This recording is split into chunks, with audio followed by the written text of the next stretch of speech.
শ্বশুর বাড়িতে আপনি ততক্ষণই ভালো যতক্ষণ আপনি তাদের কথায় উঠবেন, বসবেন, যে যখন যেখানে যেমন রাখবে লাইকে পাথরটার মতো নড়বেন না, চড়বেন না, ততক্ষণ আপনি ভালো। যখন একটু নড়ে সরে বসবেন, নিজের স্থানটা শক্ত করে দখলে রাখবেন, শ্বশুরের ছেলেকে একটু নিজের মতন চালাবেন,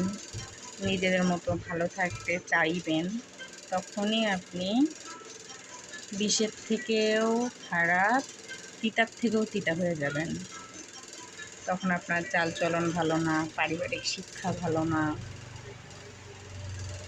দেখতে শুনতে তো ভালোই না, এই দোষ ওই দোষ, এত দোষ